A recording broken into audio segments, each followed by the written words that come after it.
Gijs Fontēns, literatūras profesors, franču rakstnieks, konsultants Eiropas padomē, viens no starptautiskās rakstnieku un tulkotāju mājas pirmajiem viesiem. You helped, but you also helped a lot to Ventspils house. Oh, not a lot, but I had something, yes, I had something to say to the politics, to the European politics and to the Latvian ones. Because I founded such a house in France and I know how it is a necessity for countries and especially for countries with many borders to welcome writers and translators for all Europe. This is what I said when I helped to the settlement of this house. How many houses you visited? Maybe 10.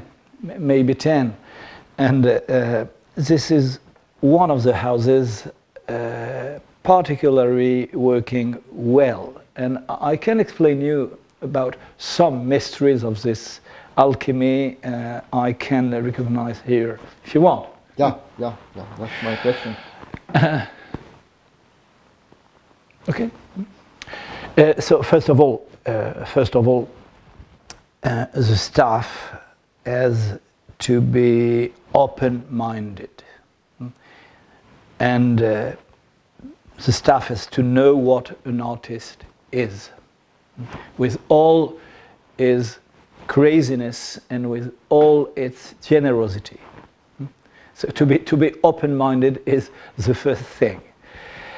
Then money is the point, but absolutely not the key point. Some houses are richer than this one and they don't work so well. But here you have an advantage. That's bad. We can't say that. Then they will not give us money.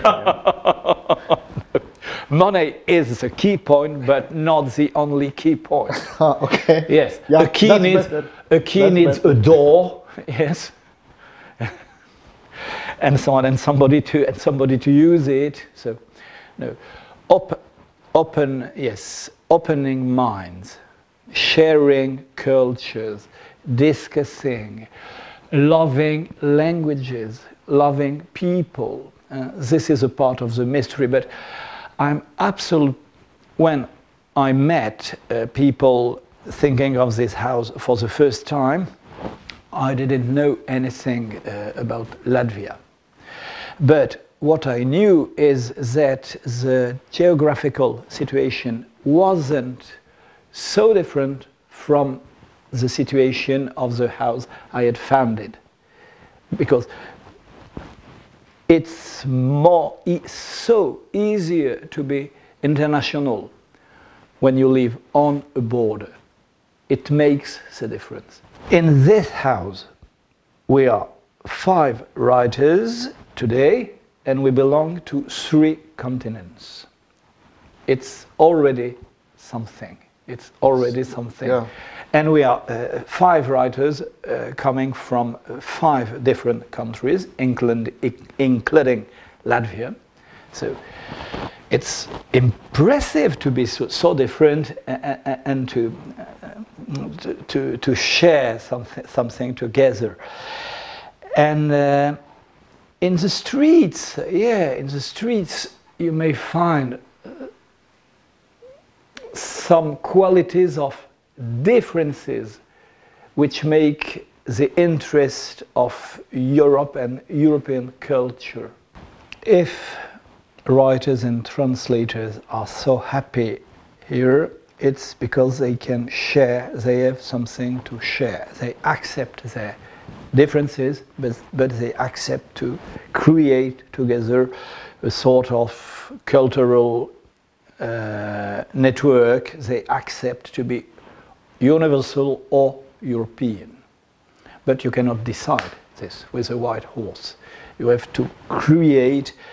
And for instance, our aim, the network to which I belong, is to introduce the teaching of European culture everywhere, at school, for kids in the gymnasium and in the universities. Everywhere we want to tell to pupils and to students they belong to something which makes sense. Europe is not Brussels. Europe is not as a jackpot or a taxes machine. It's something clever. For 60 years in Western Europe, we hadn't any conflict, any war with our terrible English or German neighbors. Due to Europe, for 60 years, we live in peace, and we have now to try to prove we have a cultural identity. And European identity doesn't mean killing little identities such Belgian or Latvian or Portuguese one. And you wrote, no, you did wrote, you didn't write, you collected all this together. Yeah, I'm the editor of this book. History of European literature. Literaturas vestury? Yeah. History. What about future? Next book should be future, right? Yeah. Next book will be the complement of this one, because it has been published 6 months ago, but the last chapter is to take into consideration the changes introduced in Europe by the fall of the wall. So we want to renew the last chapter, including contributions from all European countries, explaining to us what the fall of the wall changed in the cultural creativity, and especially in literature, in their country. Vita Freiberg already in original version wrote the introduction words. For us, it was so important to prove to big European countries such as Germany or France or the UK, then there is room for anybody in Europe, in European culture. And now it's published also in Latvian. Yeah. And I've appreciated it. You see, so the same book is published into French, into Greek, into Dutch, into Polish, into English, and into Latvian. So universal languages and languages such as Latvian, it's so important. How you unite all these activities? You speak about politics. You create a scientific book. You create networks, but then you also manage to write something by yourself. Like how is that? You also have many roles. Yeah. Ask my wife how happy she is with my way of living. Yeah, but we don't have your wife here, so you should answer yourself. Everything is combined. Everything is a puzzle. It makes sense all together.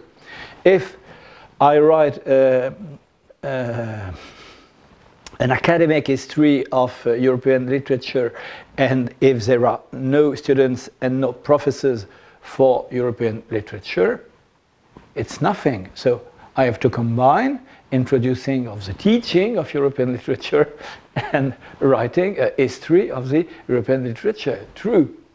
And then literature is, of course, my subject, and I love books. But why not? Because books of the authors are fascinating. Maybe I can try to play my poor part in the concert. This is why I've written a comedy. and so on. And after you want your comedy to be translated or to be performed, and les athées, the atheists, and it's a comedy. And it's not played anywhere. It's not performed. So Latvia can be first. Maybe, why not? Why not? But it's not the thing that you are doing now during this month. No. What have you done? What I'm doing is, I think this place is really fit for the work I'm doing now, because this blend of universalism and this blend of Eastern country, this fragrance of Eastern country you have here. So an old miner is died, coming from Poland in the very beginning of the 20s to work in France because of the crisis. So his family and him had to go to France. Somehow popular story also for nowadays in Latvia. Yes, certainly. Yes, certainly. So he came to France in a very difficult situation, and he couldn't speak any word of French, and he came with people from 30 other European nationalities, including Russian and Latvian. And when he was 70, he wrote his memories. And his French is good, what he tells is good, but there's no order. There is a mix of Polish and French, and it's handwritten with a beautiful old-fashioned look how beautiful is Hans' writing. But so you don't feel like you are sacrificing like your time writing your books, you rewrite memories of other authors, yeah? You see, when I pick anything interesting me, and when I discuss with my friends in this house, what they write or what they translate is odd, really odd. When they pick something interesting, they have inside of them the obligation of going on and doing it. Yeah, we should think about comedy and the other projects. Yeah, thank you. Paldies. Merci.